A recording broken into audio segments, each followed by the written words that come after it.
Okay, so this week we're going to be talking about our favorite book, and um, I think our favorite book can mean a lot of different things to us, depending on when we read it or uh, what we were thinking when we were reading it. So, um, yeah, uh, Alan, are you ready to share your favorite book with us and what it means to you and why you like it so much? Oh shit. If you're not Yeah, ready, I'm still processing a little bit. Okay, yeah, Everyone else got yeah. something? I got something. I got something. okay. Yeah. So my favorite book, um, over the last, I guess it's been 4 years now since I read it, is To Kill a Mockingbird.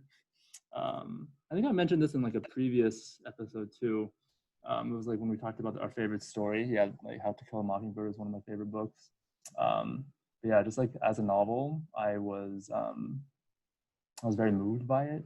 It's sort of like I actually feel like it's sort of like core to my like current life philosophy. I can speak on that a little bit, but yeah, I read it the summer of 2016, or sorry, yeah, the summer of 2016, and that was actually around the time that Donald Trump was elected, or I guess it was like the summer leading up to his election. So yeah, it was 4 years ago, and no, I really like the book for a variety of reasons. The one thing that really stuck out to me when I read the book was the theme about empathizing with others. Specifically, there's like a quote in the book about like walking a mile in somebody else's shoes. So you can really sort of like understand where they're coming from, understand their actions, and like, you know, can give justifications and warrants for like their behavior and actions. And I don't know, that really resonated with me. Like, not just for, I mean, obviously, there's like, I think that's extremely valuable for understanding like the racial stories or the racial threads in the book, because it's about a black man who's wrongly accused um, of I forget if it's a rape or murder, but he's wrongly accused and then he gets sent to trial, and the main character's dad is the lawyer for the black man. Um, and so, yeah, the main character's name is Atticus. I'm sorry, the main character's name is Scout, and her father is Atticus. Yeah, just the one sort of idea that he always put forward was to like walk a mile in another man's shoes. And so, yeah, I mean, as far as like what that has meant for me, it means a lot for like trying to understand where people come from and like their attitudes towards art. Yeah, but I should also mention, so yeah, so it's important for understanding like the racial threads of the story. But then I also think in the story he like applies it to not just like the the African American man, but also like the people that are accusing him, and how like for him it's like this is sort of like a last ditch effort. If if I think it's something about like, oh man, I sort of forgotten the story now, but um, I don't know, just like understanding the story from both sides, I guess, was important. Even though it was sort of clear that it was like the black man was being wrongly accused, but like understanding the perspective of even the accuser, sort of it like opened the eyes of the court and like understanding like what really happened, um, and I don't know, led to a lot of progress. So yeah, To Kill a Mockingbird is has been a favorite book of mine for a while now. Have any of you guys read it? Yeah, no, I read it. I can definitely see how that informed your worldview. It's interesting to see that's where it came from. Yeah. Yeah, I had to read it for high school. Yeah, so I Same. never had to read it for high school. What? Yeah, and I remember when I mentioned that last time, when I mentioned this book last time, you're like, "Oh wow, you just like that book from English class." But yeah, I never had to read it. Um, so yeah, when did you guys read it, and what did you guys think of it then? First off, did you say how you came across this book? Like, I must have missed that if you did, but like, because for us it was just like you have to read it or else you Yeah. fail, right? So like, yeah, we have a good reason for reading it, but like, I don't know, where'd you find this book? I mean, it's something. It was always a book I had like heard. I'd heard of. I mean, it's pretty famous, right? But I don't know. I've always had this thing where like I feel like I need to read the classics and stuff like that. I don't know.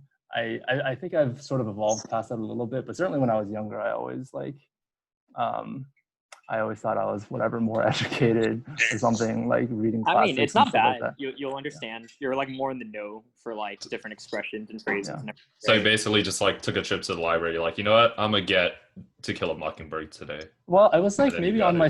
I think the copy that I read was my sister's. Okay. And I was like, my sister did read a lot, and so she had a lot of these sorts of books. And so that's. I don't remember exactly how it happened, but for many of the books that I read, it'll be like I just pick it up at home. Yeah, so my sister's books was a big library for me growing up. Yeah, I feel like some of the core messages of the book really resonated with me. You know, like Alan was saying about my worldview. I had many conversations with Alan around that time about Donald Trump and Walking Trump a mile. supporters, and really understanding their perspective. And yeah, Alan, definitely a lot of those conversations were rooted in my reading of To Kill a Mockingbird. So yeah, yep. totally fair. Cool. So Interesting. I like that Ozzy's book is about, you know, anti-racism, the fight for justice. My book, the main character commits genocide. So actually, I feel like when we asked the favorite story, I don't remember what I said, but I feel like I might have said Harry Potter. Does that sound familiar? Or, Yeah, you did. I can't remember. You said Harry yeah, Potter. I feel like I said Harry Potter. Yeah, I almost said it again, and I was like, no, this is feeling deja vu-ish. So I'm gonna go with like best single book. First one that pops in my head is either Ender's Game or The Count of Monte Cristo. Count of Monte Cristo, I think, is just fun. If you guys have read it, it's like really long, but I feel like it reads very modern, right? It's almost like anime episodes. Like the way they printed Count of Monte Cristo is very like it was in a serial format, right? So you read about 30 minutes, and What's it the name? ends on the Count of Monte Cristo.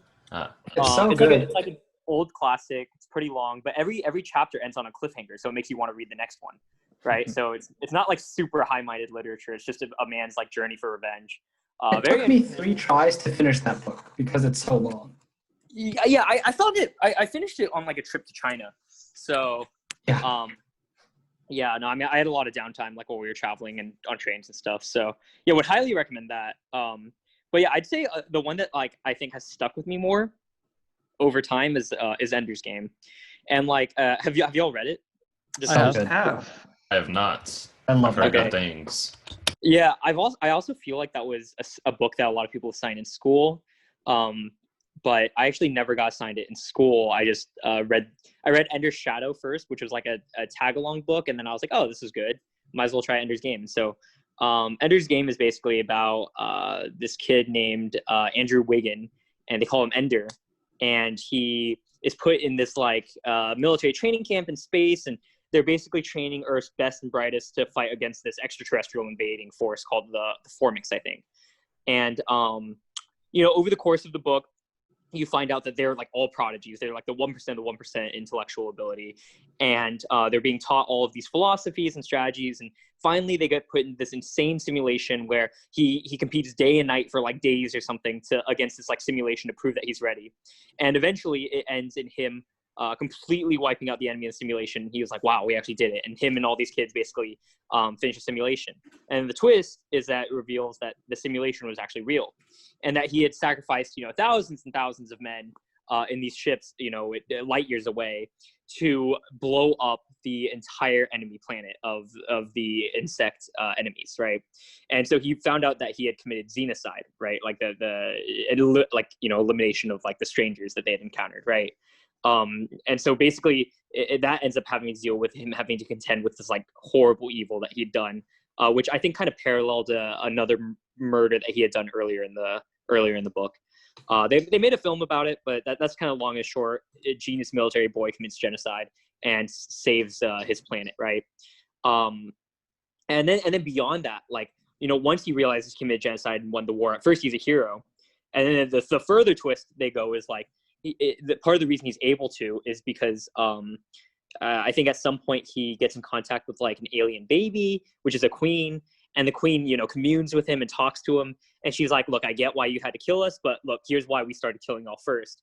And basically, within the species, it was kind of like bees, right? Only like one queen among billions of individuals had sentience, right? Everything else was like an arm or a leg. So when these aliens started killing like millions of humans, they just assumed it was like, you know, a boxing match. They like they were just hurting, you know, arms and legs.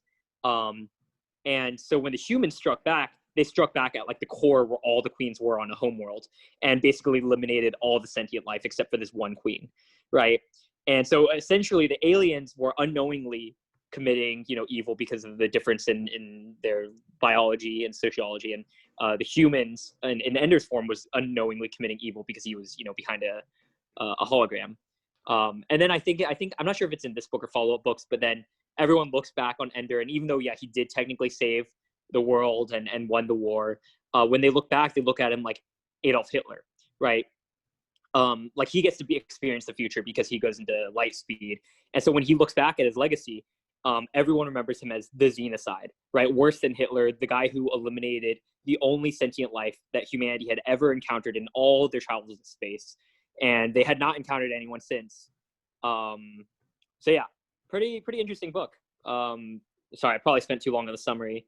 But I think, you know, when I think of Ender, I think one of the big lessons from the book was like, you know, when people fuck with you, right? Like in the book, he was small, and people were like messing with him, right? And so his solution wasn't like messing with him back. His solution was to like break them, right? So this boy like started harassing him. Ender essentially, I think, breaks his neck in like a bathroom scuffle, and from then on out, no one fucked with him. Like no one tried to attack him or kill him anymore. And the boy was sent home, and strongly implied that the boy died, right? So kind of this idea of like immediate escalation when you're faced with like bullies or people who would like, you know, be your enemies is definitely something I unfortunately took through a lot of like public school. Probably more in a verbal than a physical sense, right? Like I always felt like it kind of made me realize like, oh shit, these guys are being dicks to me. The answer is to be 10 times more of a dick, and just to be Ender, right? And so yeah, so someone would be like yeah, someone would say like some like pretty mean shit, and then I would like turn up to 100 and go after their family or something. It was really fucked up, right? But I mean, like I feel like by the time we got to college, it was mostly like in a joking way, right? Like Angela, particularly Angela squirted me with water, and I was like, you know, I will not have this. I'm not going to squirt her back with water. I'm going to fill up a gallon of water and then dump it on her head in the comments, right? And so that's my Ender philosophy, right? Same thing with Kristen. She harasses me, and then we just keep escalating until someone just gives up. So not a great lesson learned like Ozzy's, but I think fairly entertaining in current context. So, do you recall roughly when you kind of read it, at what age? Oh man, it had to have been like middle school. Okay, because I read it fairly recently. Like, I think I bought it after graduation in college. I remember seeing people reading this book in elementary school. They all said it was great. Never had a chance to read it, so I was like, oh, I saw this at the bookstore. I was like, okay. I don't know why I'm at the bookstore, but I'll buy this book for $10 and see what it's about. And you know, it's kind of, and I feel like the age difference between you and me when we read it, like I remember the same, you know, things you described in the summary. I just got a very different impression out of it. And I guess to start off, the biggest problem for me is that you said the unknowing genocide, right? Like that was like a core part by the end where he thought it was a simulation and he actually just killed them all. This might just be specific to me, but it threw me off a lot because I actually saw that coming. Like from the moment they put him in the final space station, it was like, oh, dude, there's no way these are just simulations. There's no reason to put this guy under this much strain if it's just a simulation. And why are these guys also worked up? This is probably the real thing. It's all digital anyway, so he doesn't know. So like clearly he doesn't know, but this is probably just the real thing. And then when they said, oh, it's the real thing, I'm just like, oh, well, I saw that one coming. Are you really a genius? Like, what is right? It's like, bro, what? You're the cream of the crop? Okay. So, I mean, so that part was a little disappointing for me, right? But kind of going back to the moral element, which you brought up this time, which I thought was very interesting. I never thought of it from a moral perspective, right? And I guess in that way, like when you brought up kind of the whole morality of the situation, I kind of like I guess the issue for me is that I did feel that for most of the book, the description was very one-sided, right? It really gave us very little details about the aliens, right? And why they did what they did, where they're coming from, right? And I mean, there's a reason for that from a story perspective, right? They simply said the humans didn't know anything about them, but kind of that bit at the end that they did do to rationalize the aliens' behaviors, I thought was pretty, like, was it not, it wasn't very well done and wasn't very satisfying. So I guess like I had a much less favorable impression of the book having read it kind of like at the age that I did relative to Alan, who seems to have like, you know, much more, has a much better opinion of the general story themes and whatnot, and like the escalation, because like, you know, even on the escalation bit, like my main takeaway wasn't so much that, hey, you know, escalation is a effective way to deter other people's aggression towards me. I would just like, gosh, when you leave a bunch of boys together without much supervision, like this is how they figure out how to solve their problems. They just end each other. Like that's Ender. gosh, right? Well, I like think, yeah, well, so I mean, like that I kind just of, had a very yeah. different opinion and very different takeaways. Yeah, no, I think you're right. And also, I don't think that it's a very positive thing that, like, the Ender philosophy, right? Because it ends up with humans taking the ultimate escalation and then, like, you know, committing genocide, right? So, yeah, no, I think you're definitely right on that bit. But, yeah, no, I think it was just interesting because I had never read a book at that point about, like, young kids being put in that environment. And like, I don't know. I just really enjoyed the sci-fi aspect of the book as well. Yeah, I might have a different impression if I read it today, because I probably haven't gone back to it in like a decade. Although I do know that he has like some pretty weird opinions about eugenics or whatever, right? Like, so not Sure. not sure if the author's a nutcase or whatever. But I mean, I'm not trying to like put any sort of political judgment as to like whether the book is like espousing the right ethical values. I usually hate going down the track of ethics because I think it's often very subjective and depends on your life experiences. It's just, I guess I thought it was interesting because, and that's why I asked you kind of, when did you read it?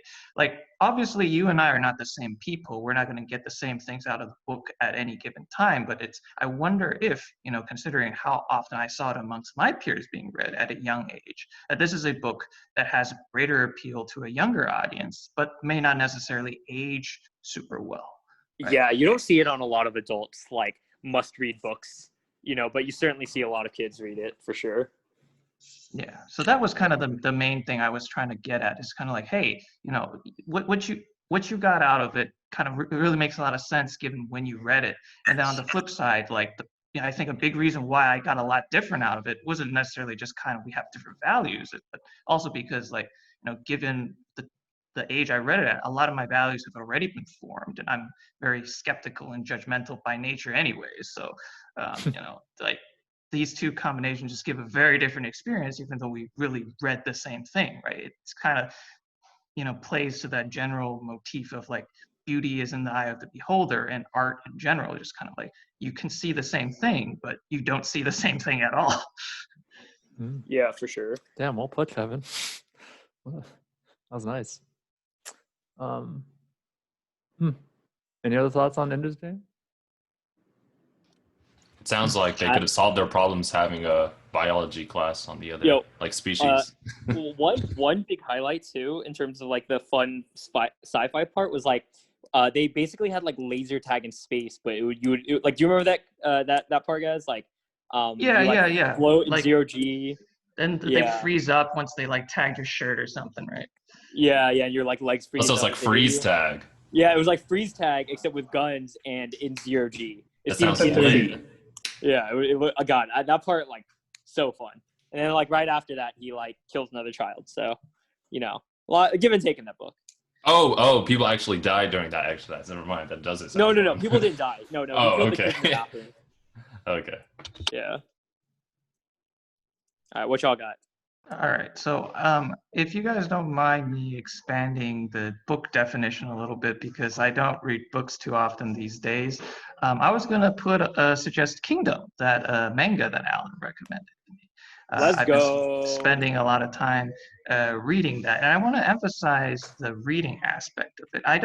I feel like there's a lot more about that manga that I could appreciate about the art. It's really not in my nature to kind of closely scrutinize pictures. It's just so like I usually notice myself spending much more time just like going through the chapters with a lot of dialogue. It just simply takes me longer. Whereas the ones that are more graphical, I kind of just like, skim and be like, oh yeah, I got it. They killed each other. Great. It's like, I do feel a little sad on that because I feel like I'm losing out on, maybe half of the entire, medium. But nevertheless, I feel like I still been getting a lot out of it because it's really made me think critically about that period of China's history, being as bloody as it is, right? Um, the ultimate result was that it hasn't gotten to that point in the manga itself, but historically speaking, China was unified through bloody warfare, and although that particular Qin dynasty was not lasting, right? It kind of is Kevin. set the. Wait, Kevin, do you want to give them the premise of the manga before? Because you and I know it. I don't know if they're familiar. Oh, sure. I can give a quick rundown. So, it's set in a historical context of China prior to the first emperor. The idea of emperor versus king is distinct in Chinese history and culture, in that emperor truly rules all that is under the heavens, if you were to translate it literally. Like, that's why China calls itself the Middle Kingdom, because it thinks it encompasses literally everything, right, under the heavens. So to rule everything is to be emperor. Otherwise, you're just a king and you kind of own your little piece of land, right? So prior to, this story was set in the time frame where in China there were only kings. There were 7 kings of 7 kingdoms, right? And this is the story about kind of how one kingdom rose to conquer the other 6, right? To become the first empire of China. And that really set the precedent kind of going further into Chinese history of like a unified Chinese people. Because prior to that, you'd be like a Qin person or you'd be a Wei person, but you'd never be Chinese, right? That concept didn't exist, right? Okay, so anyways, right, the reason, and so I guess this book has been interesting for me, or this manga, just because it's caused me to kind of reconsider kind of the significance of those general set of events. Now, the manga itself probably overblows many details, right? As to, specifically who fought who, where, when, why, how, right? But kind of this general result of kind of a divided people, or not even divided people, just like different groups of people, probably different ethnic groups, right? Violently competing for supremacy, and kind of what happens to those people as a whole, that whole geographic region, when one finally succeeds, right? Like what the ramifications of that were. And you have modern China, right? And this thought has occurred to me multiple times before, but I was once again reminded of kind of modern day Europe and modern day Africa. Had one faction rose up to kind of violently kill or take over basically the whole continent, right?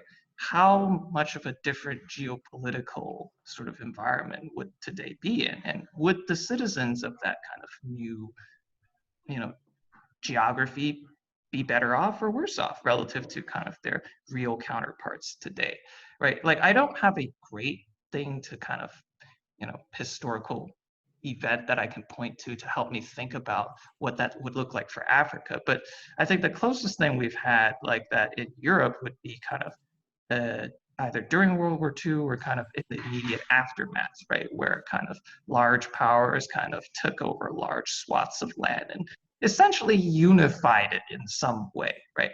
Whereas kind of today, I would not call the European Union one such unified entity, given how often they squabble over smaller things amongst each other. But yeah, that's kind of what really caught my attention about this book. I guess I wanted to hit on the point you mentioned about the images in the book, and how you feel like you're not getting much out of them. You did take that, I forget what, the graphic novel Swiss, right? I did. That's correct. Did we take it at the same time, Kevin, or did we take it? I think Wait, Alan Melis, and you I took it took it too? at the same time. Wait, I I took don't it too. remember Melis. I remember Okay, so Alan. yeah, it must have been you two at the same time. I took it at a different time. Yeah, you took You a feel second like- semester then, right? I did take it second Yeah, semester. well, Alan and I think Alan and I took it first semester. Such a quick quiz. Do you feel like you, I don't know, did you feel the same things when you were taking that class, that you were not getting as much out of the images that you could have been?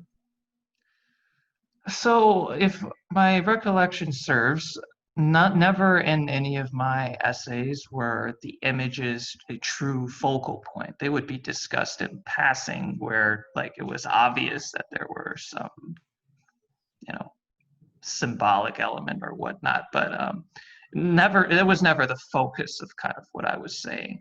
And it kind of in a very similar way, like my reading of Kingdom has been kind of like, yeah, I look at it. And like, you know, I guess my initial kind of bias coming in is that there's probably not a lot of symbolism or things that I need to pay attention to. And kind of because I was reading this kind of for leisure and entertainment, I didn't feel like going out of my way to scrutinizing these sorts of things. Like, it's just kind of more like a wish. I wish that my appreciation for images came a little bit more naturally rather than having to work for it. Because like Melis, I am a very, you know, much against this idea of acquired tastes. Like, I don't want to work to make something enjoyable in like if it's not enjoyable by default. Like, I really thought that was an interesting comment Melis made last week. Yeah, like coffee. Right? It's like, if I don't like it, like why? Yeah. So yeah, I'm definitely not one of those. Have more things you can enjoy. Well, so see, I thought about that too, right? Immediately after I heard Melis saying that, like, I thought about the flip side of that. It's like, there are a lot of things I do spend time to like get better at in order to enjoy more, right? Bridge, Smash, right? All sorts of the games that I play, right? I spend a lot of time trying to get better, and you know, it does improve the entertainment value, right? So, you know, this is a bit of a balancing act. I'm not sure, and I think it's kind of whimsical which way I swing on any particular issue, but yeah. Yeah. So to your point on the pictures in Kingdom, I actually almost feel the well, I mean, I don't think I have the same like perspective you do on how valuable you find images, but I feel like Kingdom's really unique in manga because I find the artwork not, at least at the beginning, not terribly impressive. But I think it's really interesting in terms of like the symbolism in that it's trying to be somewhat historical, right? While also being entertaining. But for context, guys, like when you look at these figures, when you see like a really significant figure in history or an intimidating politician, it'll straight up be a politician. The dude looks like 12 feet tall. And he'll be next to a guy who's like not very impressive and he's like 4 feet tall. And clearly these human beings could not have been 3 times the size of each other, right? But right, like the size difference and the way like the gravitas they give everyone, I feel like certainly comes across very strongly in the images, right? Which is actually partially why like I think Kingdom has such a wide appeal, because the artist has kind of like a raw way of showing the emotion and the feelings and the significance of different scenes and people. So yeah, I mean, I don't know if you've like appreciated that Kevin, but that's been a big part of my enjoyment of Kingdom. I So- think that size thing is something that's done a lot in like a lot of manga and like anime, especially. Like, they make these important characters like super big and tall, and I've noticed that, especially in like, I don't know if you've read or watched One Piece. Like all the like really strong characters are like extremely tall and big.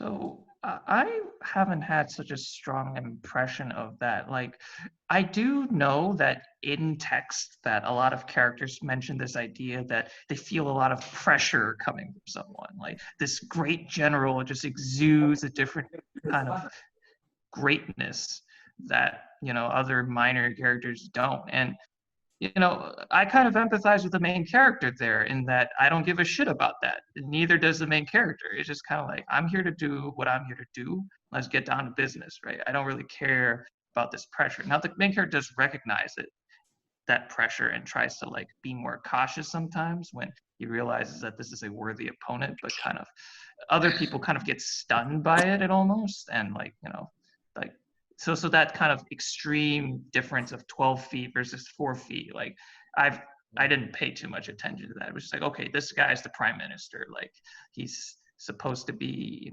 cunning and accomplished, but we'll see what he does, what hand he plays.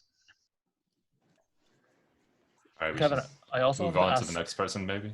Sorry. Oh Uh, no, sorry. Okay, yeah. I mean, we can. I just because Kevin mentioned something about like the geopolitics of the book, and like I guess how history might have been different. He like came up with this example like Africa and Europe and how history might have been different. I don't know. I don't remember the details of it. So I wanted to press Kevin a little bit more about if he has read much about like in the way of like geopolitical nonfiction books, and if not, I have one recommendation for him that like at least a lot of my debate friends read back in the day. I don't know if you guys have heard about Why Nations Fail. Yes, I feel like I've heard of it. that's a good book. Yeah, I don't know if Kevin has done much reading in that regard, or if No, I have not. So I appreciate the suggestion. I'll probably look it up, buy it all along with my next set of purchases. yeah, or like I guess you said that you didn't know why you're in a bookstore. That was like the beginning of your story. I got a laugh out of that. Like, why am I in a bookstore right now? I guess I'll just buy Ender's Game. Yeah, I'm pretty sure it was just kind of like we weren't supposed to be at the bookstore. We were supposed to be at the store next. I think it was like Bed Bath. It's just some kind of thing that And Beyond. Yeah, some kind of store that sold like home stuff that literally. So even worse than the bookstore. Yeah, basically, right? So in the bookstore, at least I might be able to find something interesting, and I did, right? I found this book and I bought it. It's just kind of like, to go to the bookstore for the express purpose of, going to the bookstore seems a little outdated. Wait, what? You No. don't like just chilling at the bookstore? I like doing that. I've never Yeah, I done love that. it. Half of what Alan just said, it sounded like the signal kind of cut. Yeah, Yeah, I love just going to the bookstore and just hanging out there and just looking at books. If not, Why not the library then? I mean, I think it's a little bit different when you can look at books and then have the choice to buy them. But then, Also, I feel never like bought them. usually there's a greater diversity of choices in a bookstore, at least from I what feel like you can noticed. talk a little bit louder in a bookstore versus in a library. Oh, Yo, because you're a Ozzy- customer, you're entitled. Is that right? Yeah. Also, Ozzy and I can have competitions to see who can find the first book with human genitalia. Wait, why can't Can't you do do that that in the in the library? Well, I will say It's that. just not Oh damn! appropriate. I remember we did that at Boulder, didn't we? Yeah, we did at Boulder. Yeah. Yeah. Wow, I totally I forgot won. about that. That's so funny. Yeah. I found the first source, but you found a better source. I will say that particular store, I think it was Barnes and Noble, maybe. Mhm. They did try to make a little coffee area where, like, I'm not sure if it was a Starbucks, but some kind of coffee they're trying to do what sales. Borders used to do really well. Oh yeah. Yeah, Borders was just a better book buying experience than Barnes and Noble ever is these days. Well, apparently not, because Borders. is out I of did business. I did like Borders- Borders more than Barnes and Nobles, but I guess it didn't matter. Yeah. So why nations fail, right? Mhm, that's what it's called. That's a yeah. good book. I recommend it. I have not read it, but my debate friends really liked it, and I mean, they were also, I think, super interested in these sort of like comparative politics and geopolitics and stuff like that. And if you're interested in that kind of thing and are able to glean that sort of stuff from a manga, then I feel like maybe some nonfiction material could also sort of interest you. Yeah. It sounded like there was some. bail out. Oh, Okay. all right. See y'all. See ya. You guys. I heard a hint of condescension when you said manga. I take offense to that. I just Me? No, from I Ozzy. said it when I said it. I'm I'm just saying, like, I'm certainly surprised that Kevin was able to take such a, I don't know, I feel like an academic perspective on this. I mean, I'm not familiar with his manga. That's Kevin. But yeah, Kevin, that is Kevin too.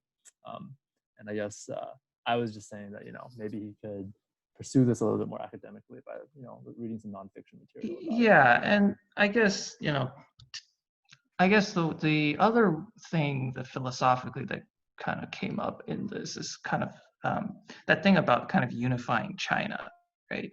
And I was trying to think about it in terms of like Africa today, because I think as a continent, it is kind of the furthest from that sort of like United Nations sort of thing, if you kind of know what I mean there, right? Like it's very much not just like different countries, but like different ethnic groups that are oftentimes at each other's throats, right? Not everywhere, right? But like in many places, it's quite violent like that.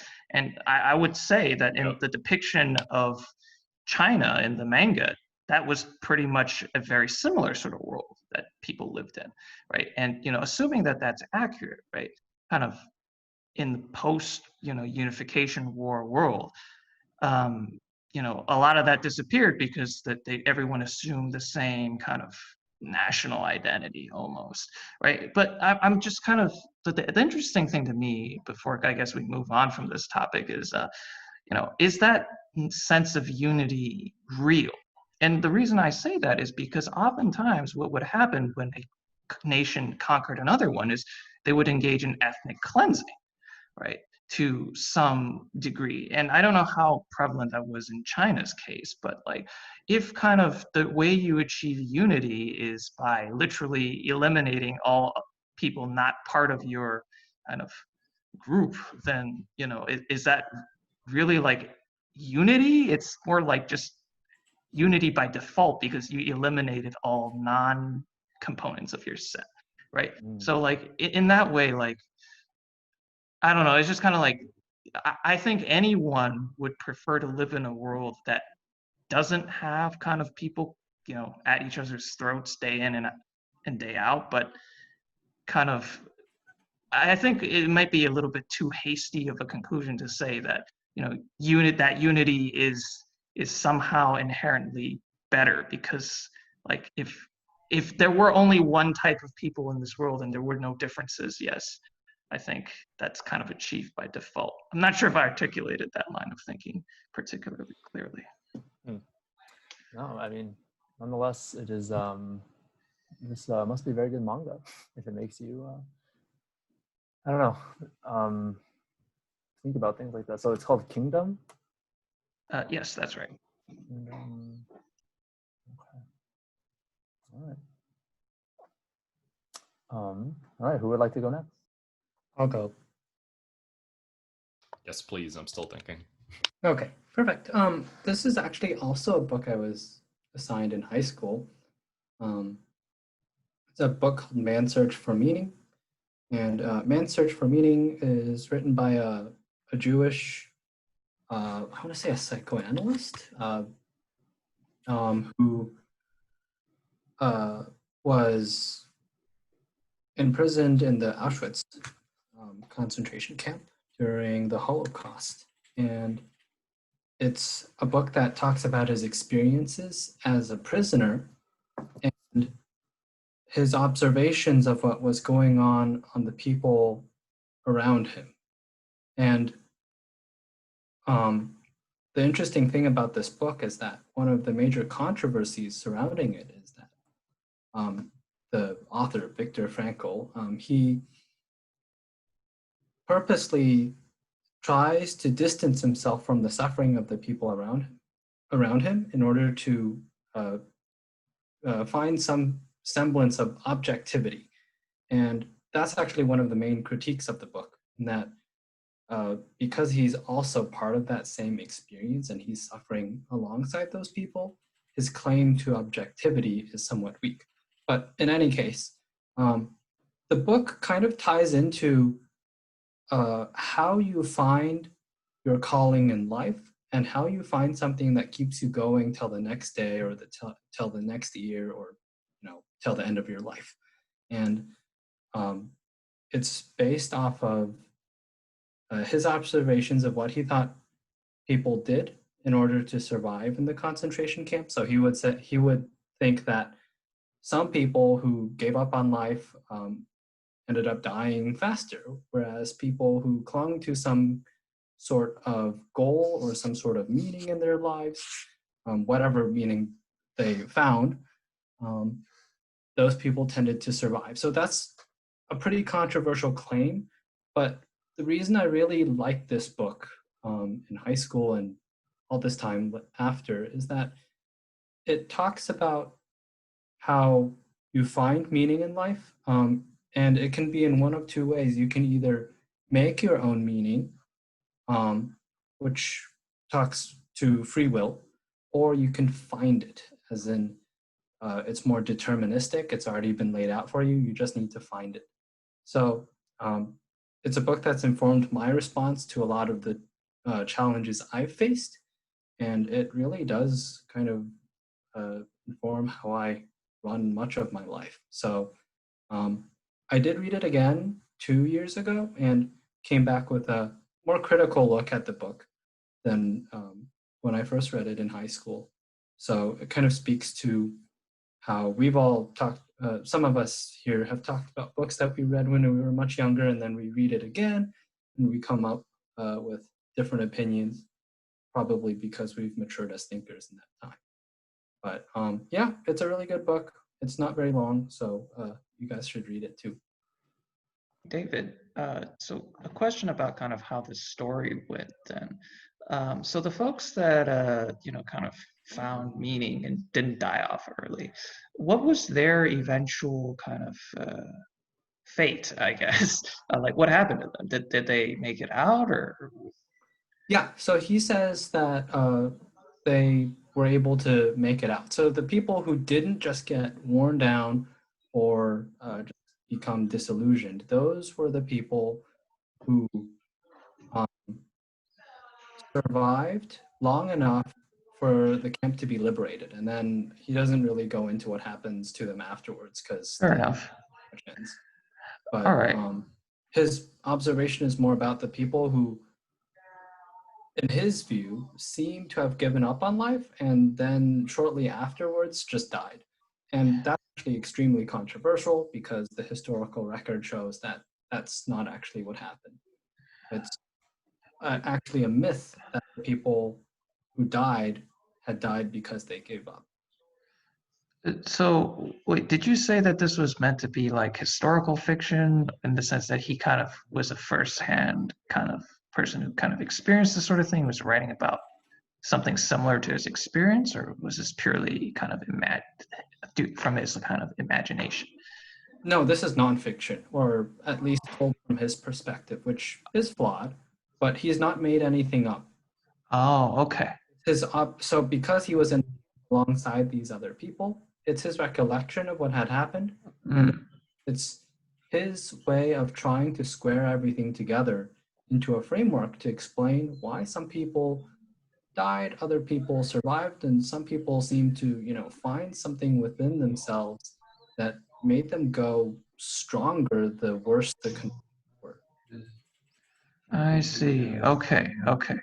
Yeah. Okay. So he was there. It's like a on the scene psychological observation and study, basically. Got it. Yeah. Okay. Because at first I was about to pose the question, like, this question doesn't make sense anymore since it's more nonfiction than fiction, I suppose. But I was like, wouldn't it be quite a tragedy if kind of his resolution of the book was that, well, actually, in the end, they all died. It was just, how long you suffered through it before you met your end. And So that's what the historical record shows. It's that if you put two and two together, if you put what he says together with what the data shows, then it suggests that, yeah, there were people who found something within themselves to keep going day after day, and they were pretty iron-willed, and they died anyways. And that's probably what happened. Whereas Viktor Frankl, he posits that, just because they found some motivation or some meaning in their lives, they were able to survive through to the end. It's not as rosy as that. So going back to kind of like what we think is established as historical fact at this point, my impression was that in the final days of the war, there was a directive to kind of expedite the processes of these concentration camps to kind of get to everyone, so to speak. I guess if those that were able to survive and were liberated, I guess it was just a case. Those were just cases where the camps weren't basically able to finish what they like, right? They were trying to, but they just were liberated prior to them actually succeeding. Is that right? Mm-hmm. Yeah. Okay. So in other words, one could say that it was luck of the draw. Like you on the one hand, you do need to survive that long, right, in order to have a chance. But like, past a certain point, it doesn't matter how iron-willed you are. If you're just earlier on the list, then sucks. That's just unfortunate. So David, you mentioned sort of at the end of your spiel about this book, like the difference between finding meaning and making meaning in your life. Yes.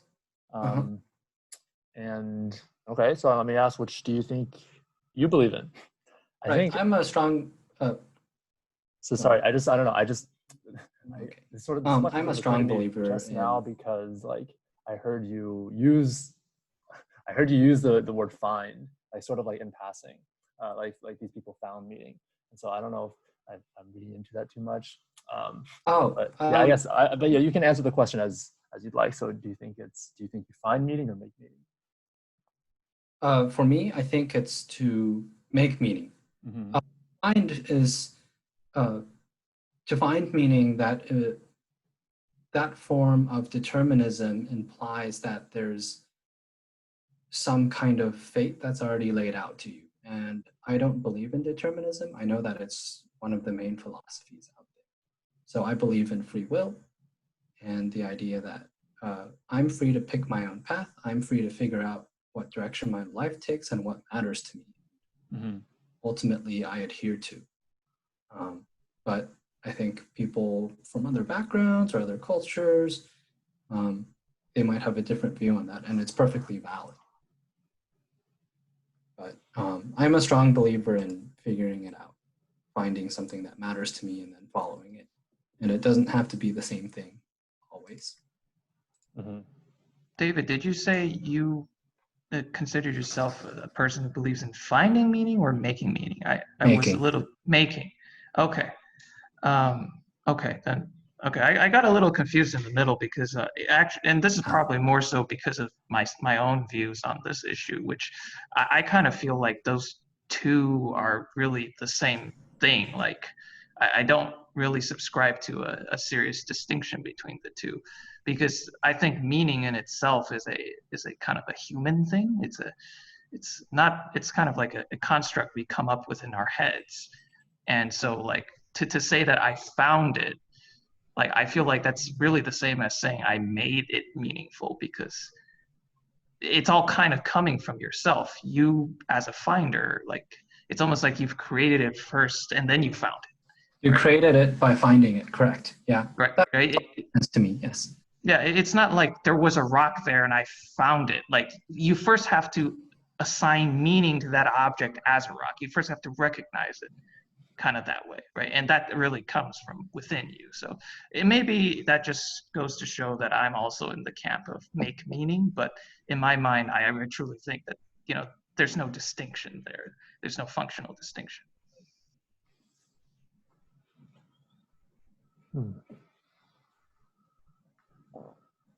I see here that it's originally a German book. Yes, it was originally published in German. So the psychologist who wrote the book is from, I think, from Vienna. Were you able to read it in German? If I tried hard enough, I think I could still do it. I guess you read it in English. Yeah, it would be good, but because it's not, you know, I've read some other books that were translated, say, from Chinese, and that's something I regret more because there's a lot more that's lost in translation. Yo, trying to read Chinese books in English is not great, in my opinion. Yeah, so I kind of envy the position of Kevin, just being able to read the Chinese edition. Mhm. But I don't think there's too much lost in the translation. And yeah, I mean, the book is popular in the US, and it was, I know it's not standard reading in many schools, but for my English class freshman year, honors English class freshman year, all of us really liked the book. And I think part of the reason was the way it was taught. So that also tells you that books, independent of how good they are, they're also influenced by the context. Who's teaching it to you, or, you know, what mindset were you in when you read it, and what kind of person were you? So there's that interaction. And obviously, if I read it again, I'll come up with different responses just because I've grown.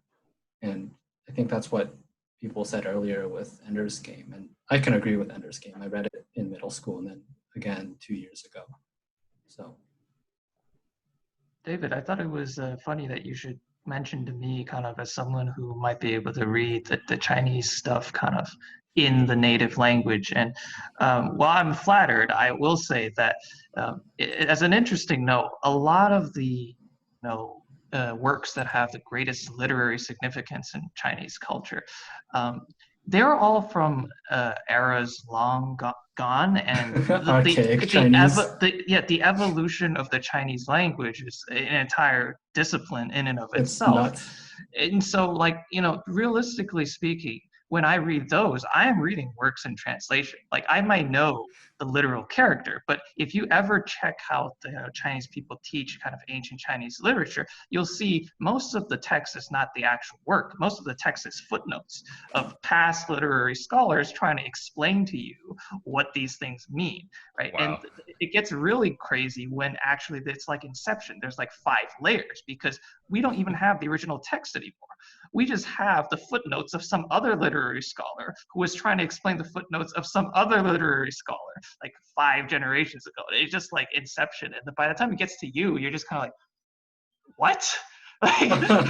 Like, you know, so, you know, like in that way, I feel like, you know, that the whole like lost in translation thing, like it can even happen kind of within like a culture if it's like really old, right? Like, you know, over time the language changes, right? Yeah. You know, kind of the same way we look at maybe Latin or whatnot in English, right? It's kind of like, Right. oh. Like, even if I read, say, the example that I like to use is Beowulf, the story that is it like an epic? I think it's an epic. And yeah, it was written in, I think, Old English, and Old English and modern English are not the same thing at all. So yeah, I think it also goes with like even older works like the Odyssey or the Iliad. But it's kind of interesting for Chinese because it's technically one linguistic tradition that's carried on this whole time. They also have dictionaries with tens of thousands of characters that nobody ever uses these days. So, Right. and it kind of goes hand in hand with the thing I was saying about kingdom earlier. It's just kind of like China was not always a thing. It used to be this scattered, set of different peoples constantly trying to kill each other. In fact, I looked up a little bit about the etymology of the word China. My understanding from that source is that this designation of this area of the world actually came from folks in the Middle East somewhere. I'm not sure if it was Persia, but basically it came from this idea. It was like it's the Qin people, like Oh, like China is just it's just those people, like over there, right? oh, so and then it's stuck. So it's stuck regardless of what the actual dynasty was later on. Yeah, because that was like the first dynasty to unify everything, right? It's like, Right. okay, so you're now and historically the Qin kingdom was also the furthest west, so they had the most contact with people from that, Oh, kind of I see. So modern everyone Middle else East. everyone else in Central Asia, they're like, okay, like you guys are technically a dynasty now, but we don't actually care. Yeah, you all look the same. Like, don't screw with me, right? And then it's kind of like by the that name probably got to maybe Europe or like Africa, right? And people don't keep up to date on like what dynasty it is, right? They're just like, yeah, it's those same guys, like they're doing their thing. They really don't want to do anything with us. We'll keep trading. That's actually pretty cool. I've never looked into that.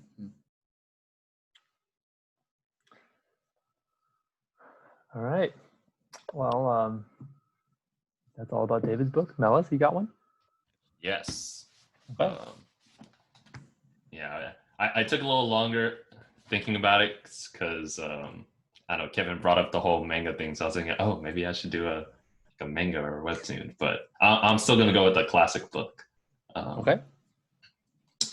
So the book I chose is The Name of the Wind. Have you all ever heard of it? Or I has haven't. anyone else read it? No, this is new to me. I recommend. It's a fantasy novel, and it's basically it's about this character named Quoth, who he's actually telling the story himself. He's kind of a living legend in this fantasy world. Well, except no one knows that he's alive. He's like this. When we're introduced to him in the book, he's basically like a barkeep, and someone ends up finding him, this guy who's like a storyteller, and then he gets him to tell his story. And it's interesting because it's not really a happy ending for this character.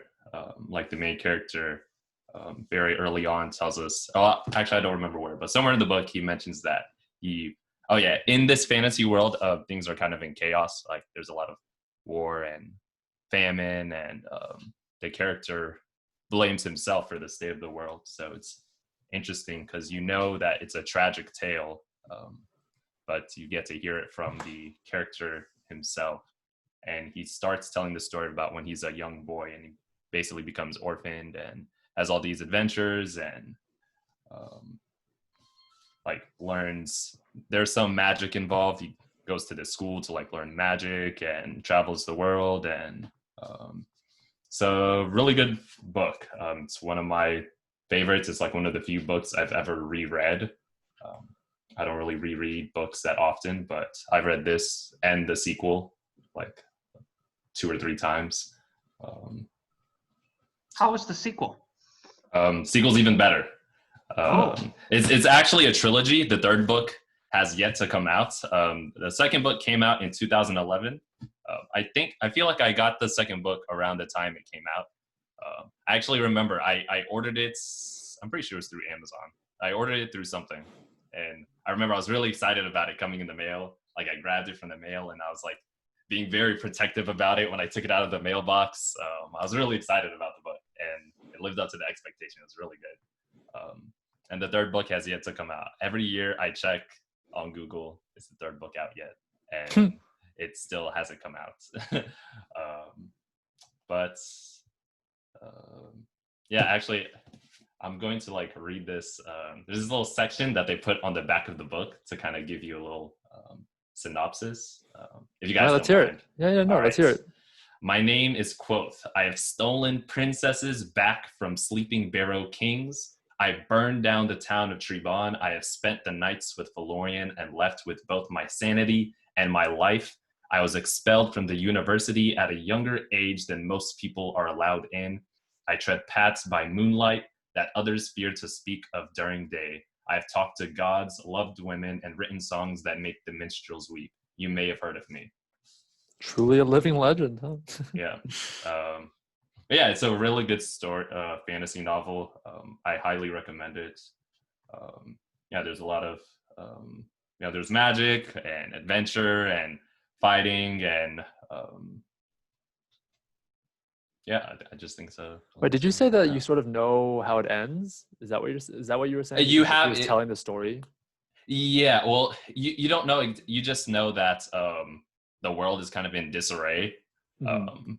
and the main character is also kind of broken. Mhm. You can tell he's like very depressed, actually. Like in the prologue and the way that he like carries himself and talks, he's like a very depressed character. So you know that it ends tragically. I mean, not tragic to the point where he's dead, but I don't know if you consider that more tragic. Maybe There are of worse ones that he's tragedies. lost. Yeah. But yeah, you know that the story ends tragically because it comes off very easily that this guy is like hella depressed. Oh, okay. And this is to be found out in the third book, presumably. Yes. Okay. Yes. I have a question more so about the premise. This man, like, presumably the reason why he has been able to achieve so much over such a long period of time is somehow he has not died, right? And I just kind of like the way by which he survived. Is it simply that, he doesn't age? Is that, and he's been smart about it, so he's kind of, through wits survived? Or is there something that actually makes him truly immortal and unkillable? So I don't think he is immortal, but he's a very intelligent character. So that's you get an impression of that like when he first starts telling his story about. He starts the story like him as a young boy, and it comes across pretty easily that he's really smart. And kind of like what I read from that little synopsis. There's this place called the university that's like basically a school of magic, and most people, and he got in at a younger age than people just dream of getting in. I think he was like 13 when he got in, but I think you're supposed to be like 17 or something to get into the university. And he also got there on his own. He was orphaned at a very young age, and he traveled all the way there just using his wits, and there's some luck involved. Of course, luck is always a factor. Yes, there's some luck involved, but I think a lot of it is just his intelligence. And he learns a lot from other characters. Like he met a character before that actually gave him a recommendation to get into the university. He met this character and he taught him like his first like bits of magic. And also he was part of like this troupe or like circus. That's where his family is like they travel around and they give performances to people. And so I think he has some street smarts that he's got from his family, like the people around him. So I think that with his intelligence and a little bit of magic that he learned, especially even more that he learned at the university. And one thing I really like about the book, where like it's not like Harry Potter, where it's like, oh, we're watching this kid go to school every year. He's at the university only for like a period of the story.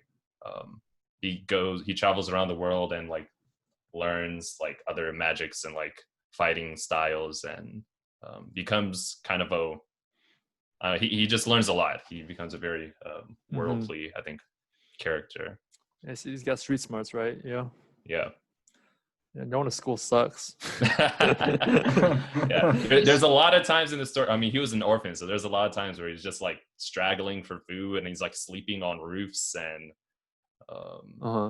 yeah, there's some heart like wrenching moments, and you feel like you're rooting for the character a lot because like he's the underdog. He's just this poor orphan, um, where that somehow made it and became a legend.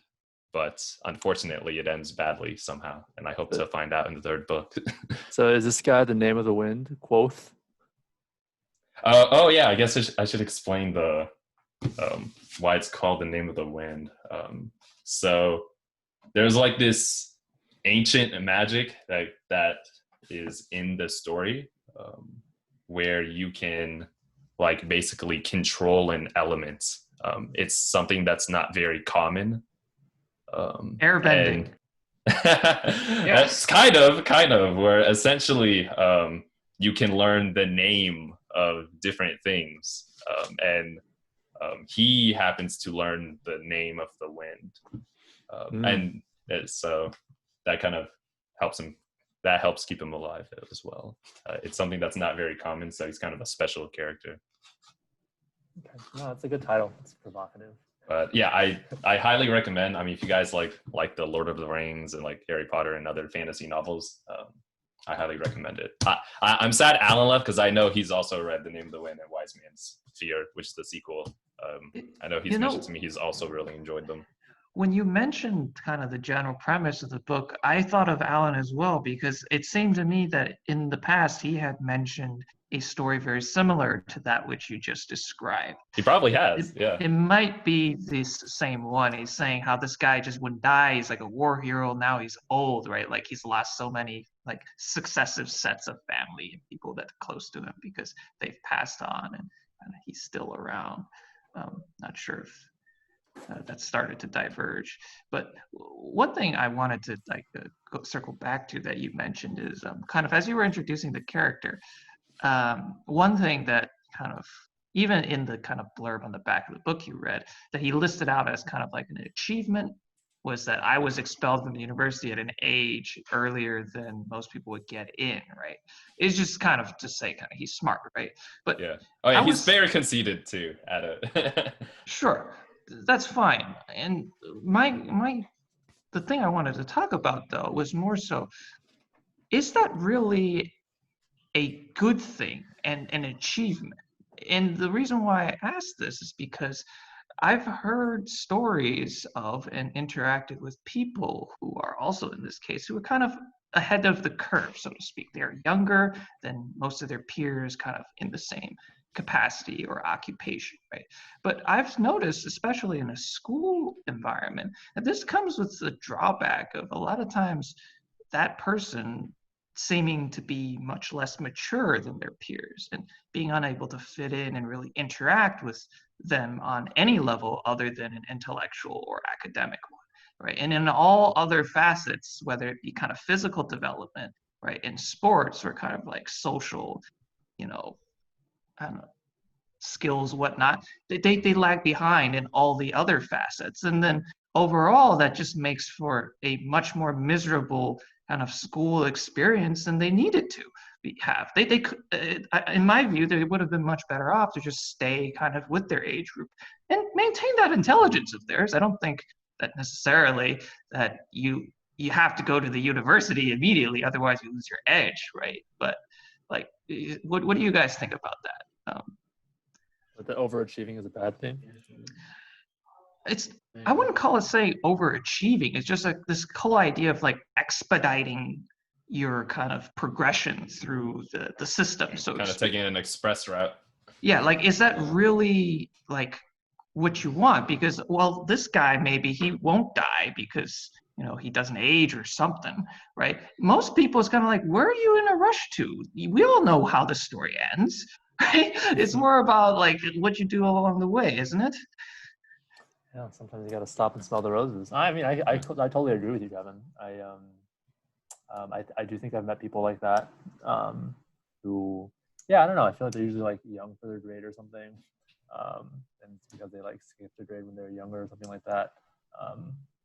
It's hard to know when you're so young, like, or like as if you're like a parent of this child. It's hard to know like the effects that maybe like skipping your grade can have on a kid.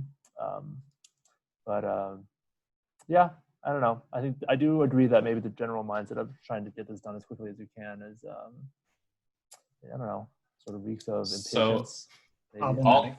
I'll say this, and this could be something that's so I think so personally, if I had the ability to like skip a couple grades, I think I'd do it.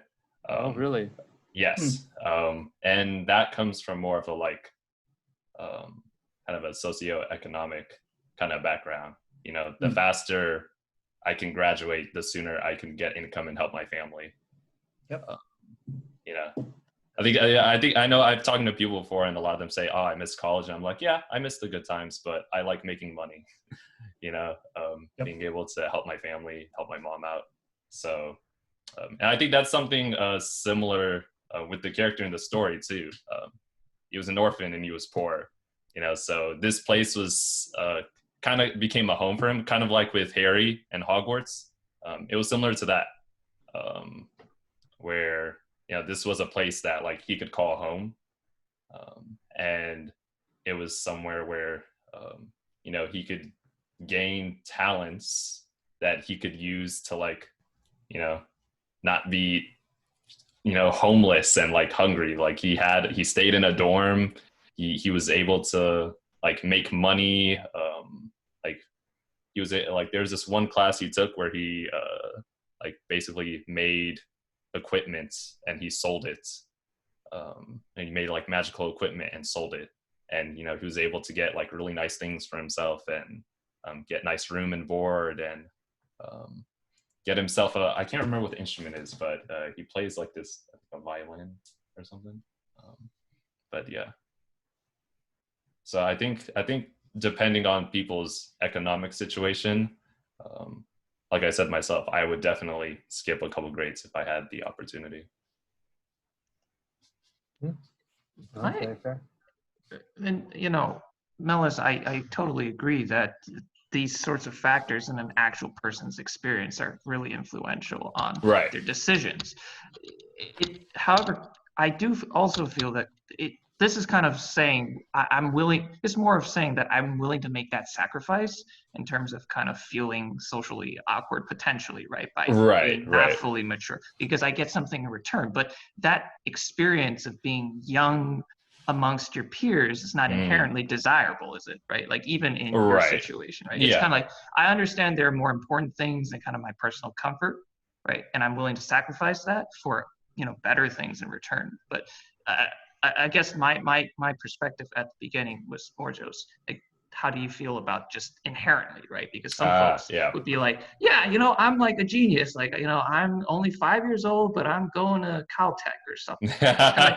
It's like, is that really an achievement? And, I don't think so. I think there's just like, come on. Like, if you're going to go to Caltech, you can go to Caltech when you're supposed to go, right? You don't need to go there when you're 5. That doesn't make you like a genius. Well, maybe you are a genius, but like I just feel like there's something like better you could do. Personally developed for that stage.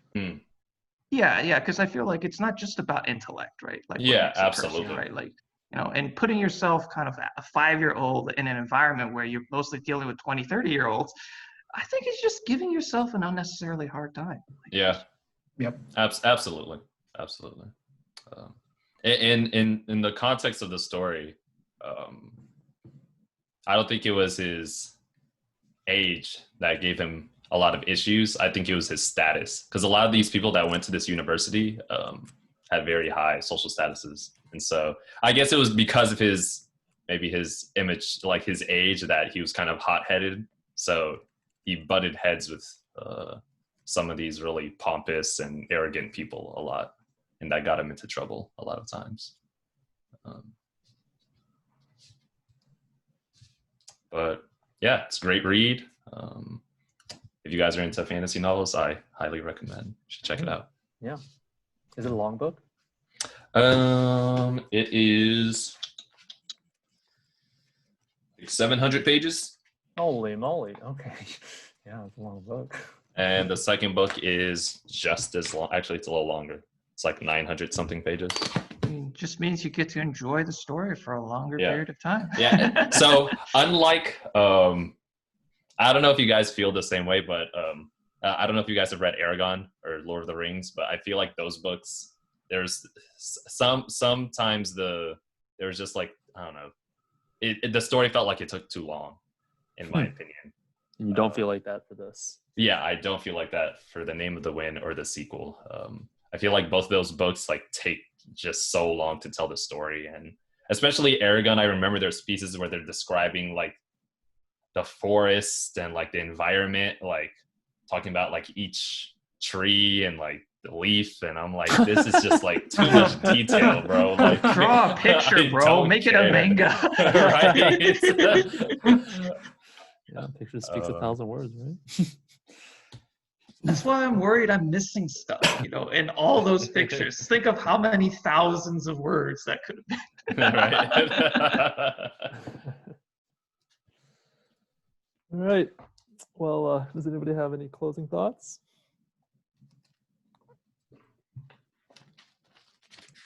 I guess not. Then I'll Books go are ahead and fun. end it.